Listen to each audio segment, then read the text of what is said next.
What surprising players does Jimmy have on his stock up, stock down list?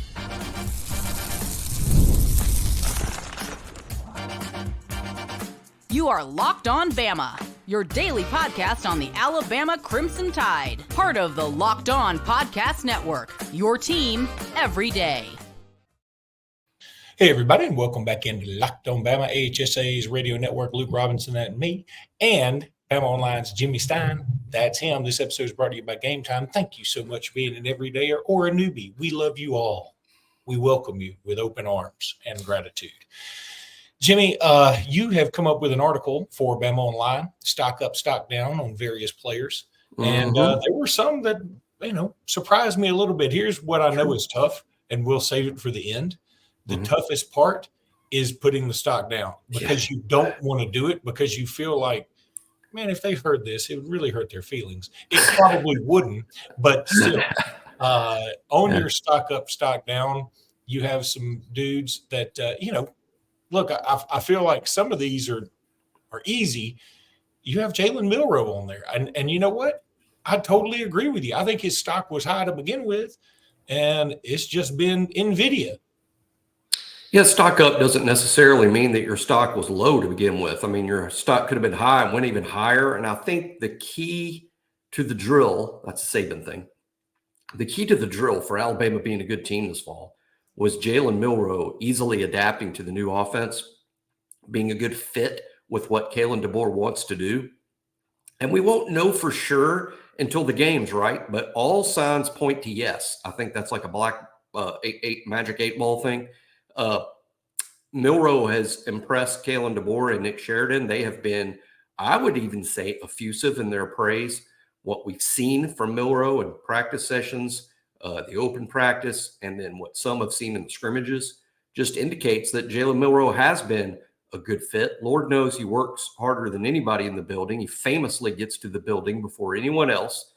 I mean, you know how with the janitor, you always give the janitor like this huge bunch of keys. He's got keys to everything because the janitor gets there before everybody else. That's like what Milroe's got. He's the first one to arrive in the building, before the janitorial staff every day.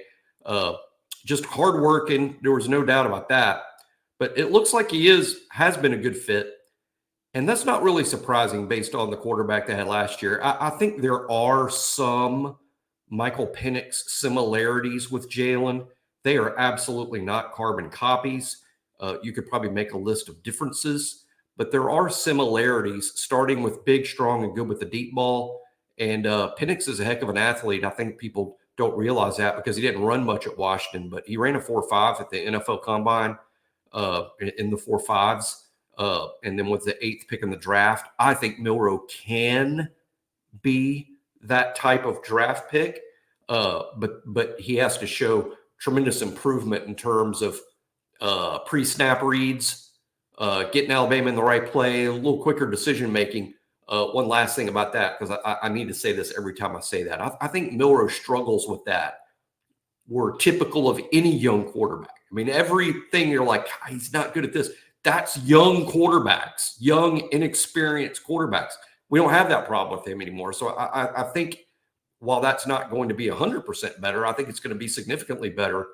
And I'll stand on what I said earlier. I think he'll end the year in New York. I don't know that he'll win it, but I think he'll end the year at the Downtown Athletic Club as a Heisman finalist.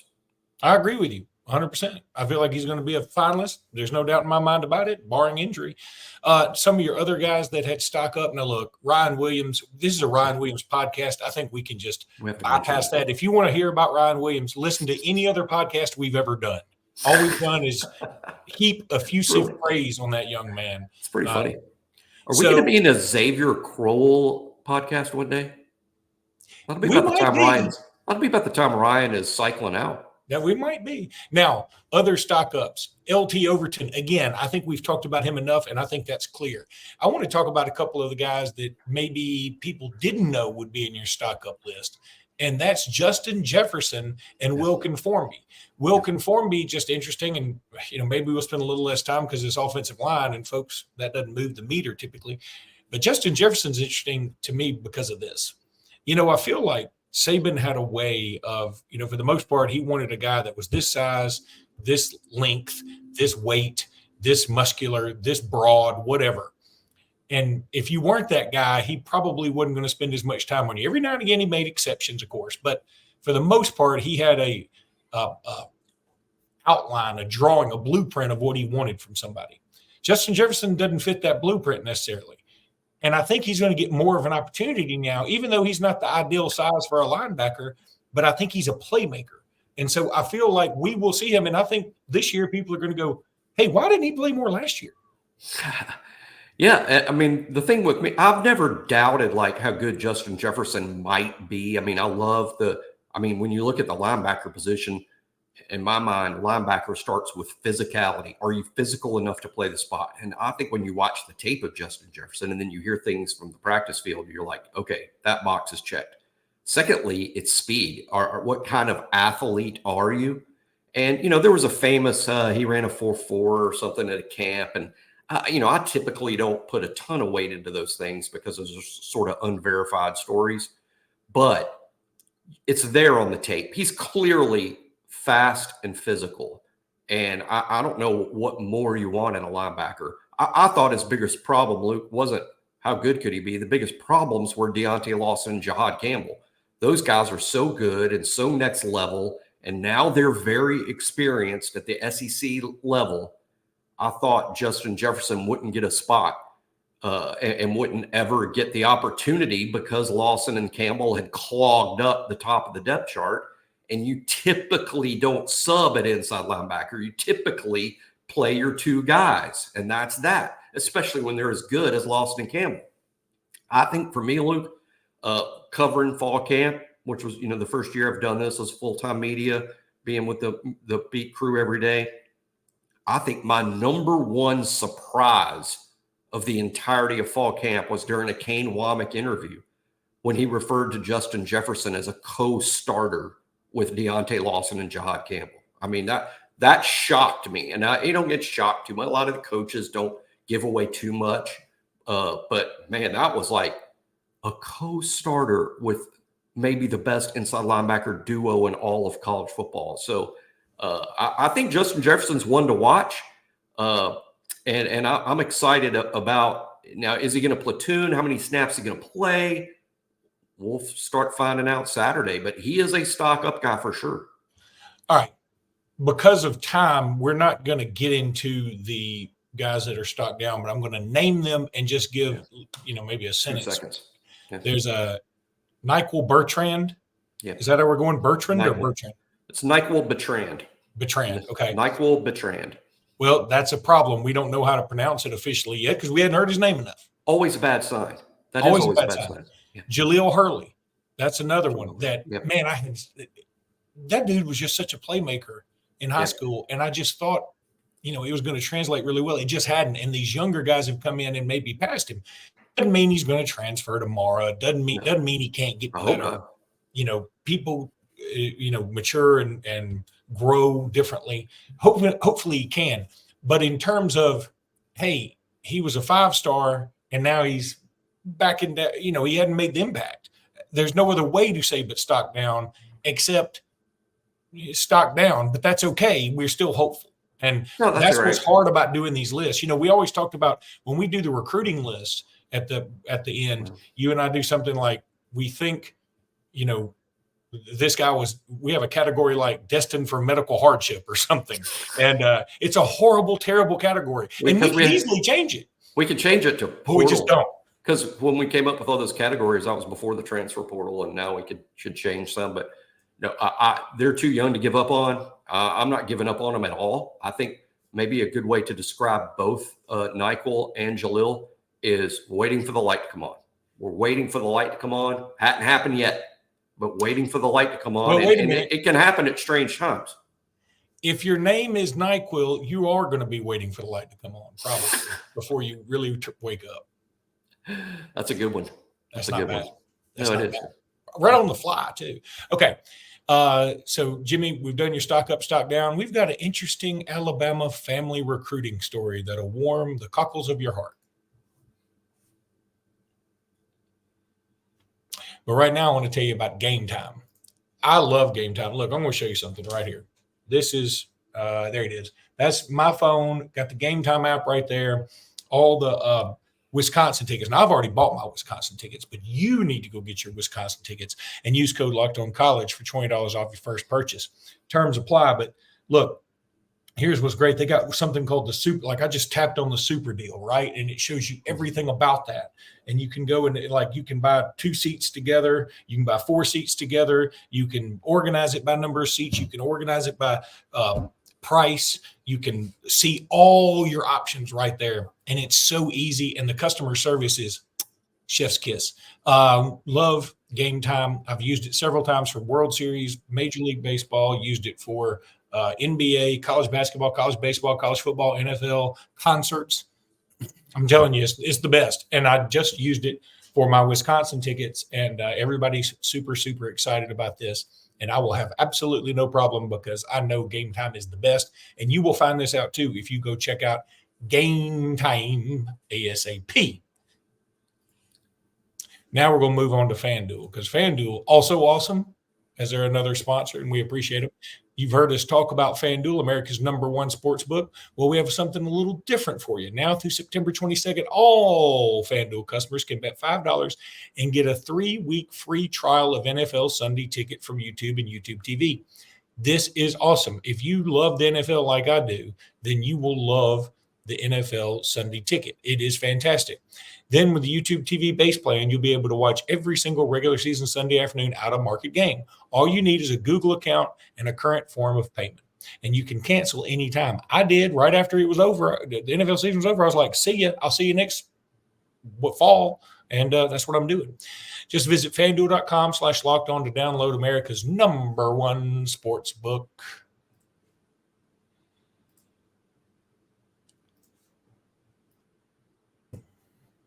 Okay, so the Sabb family.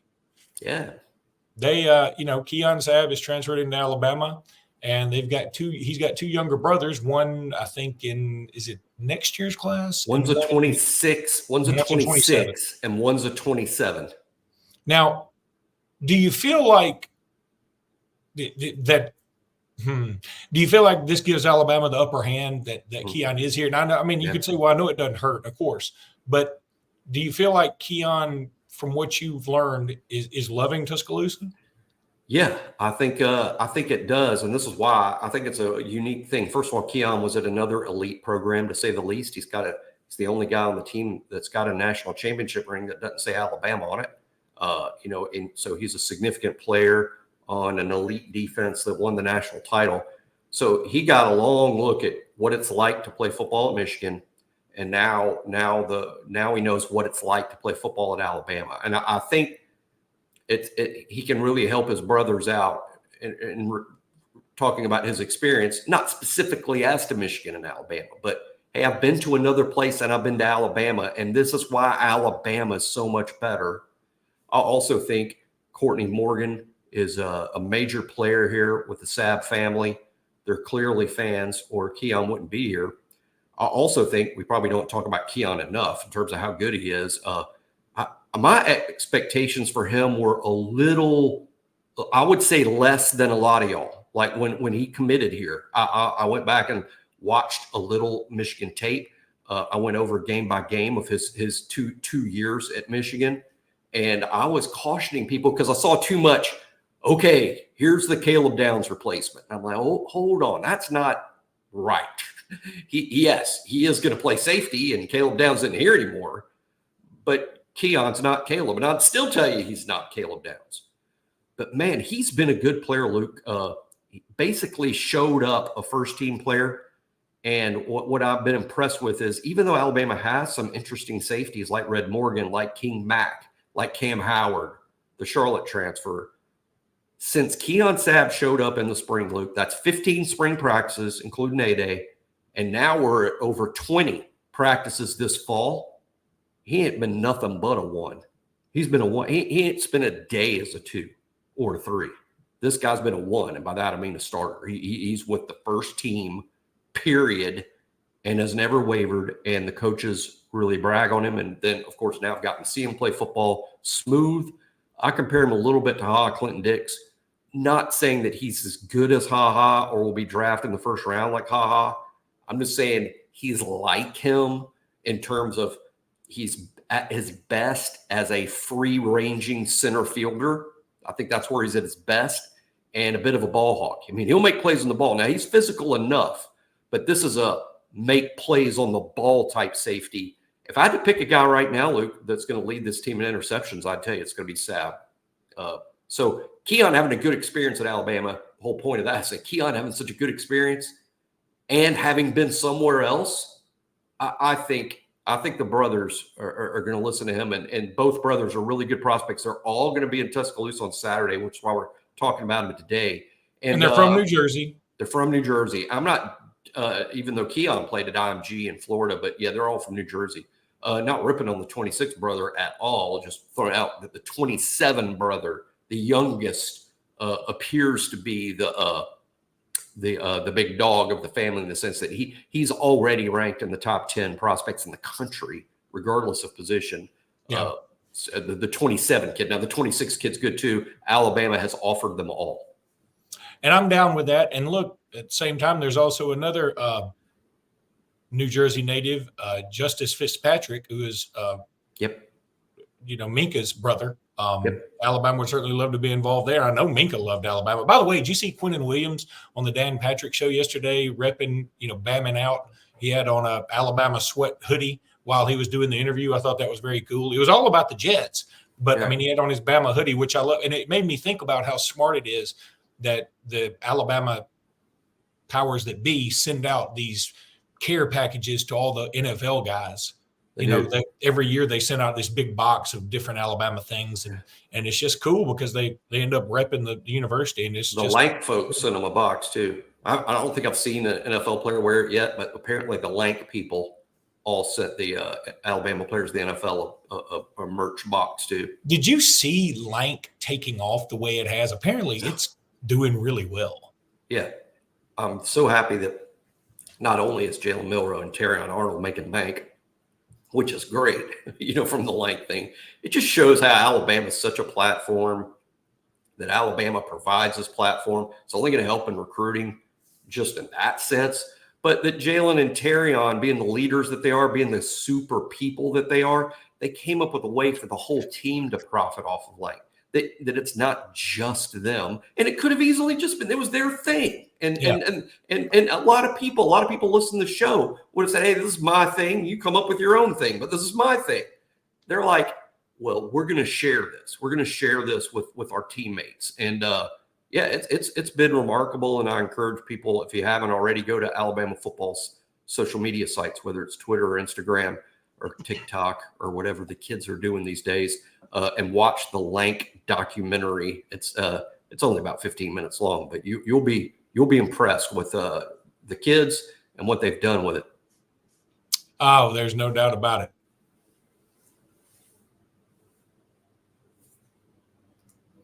Now I'm going to tell you about 5 Hour Energy, and I got the overlay. It wasn't my fault yesterday. There wasn't an overlay. And so now I've got the overlay. And what I love about that is I love talking about 5 Hour Energy anyway. I mean, I'm telling you, I had to have some yesterday because I had a long day. I've been driving a lot, had a lot going on, got a lot on my mind. And man, it's, it's easy when you're 51 to just say, I'm just going to go take a nap. Well, I can't. I got too many mouths to feed over at my house. Look, if you're tired after lunch, you're not alone. In fact, research shows that more than 70% of us hit the wall after lunch. I hit the wall just before lunch, letting you know the truth. Let 5 Hour Energy and a 5 Hour Energy shot help you leap over that wall instead of crashing over it. They finally built a wall, but they built a wall around my energy. And at 5 Hour Energy, I got to leap over it. 5 Hour Energy fixes tired fast, whether you have a long list to do for work or a list of DIY projects to tackle at home. Look, if you're watching sports like you're about to be this weekend, look, I got to do I'm telling you, this is honest. And I know I'm going off script here, 5 Hour Energy guys, but trust me, I'm selling you. I've got the scoreboard show Friday night. It's from 10 to midnight. I usually go to bed at about 8 or 8:30. Seriously. So he does. I've got to stay up. Gets up at like 3:30. That's also true. But I've got to stay up. So I'm going to have a 5-hour energy so I can do all my high school scoreboard stuff. Then I got to drive to the beach Saturday morning, and I've got to be alert and ready to rock. So I'm going to have a 5-hour energy then, and I'm going to be listening to all these college football games. Then I got to stay up for the Bama game. Then I got to do a post game podcast with my main man, Jimmy, here. So, yeah, we got a lot to do Saturday. I'm going to be 5-hour energied up. You need to go check out 5hourenergy.com, and you're going to love it.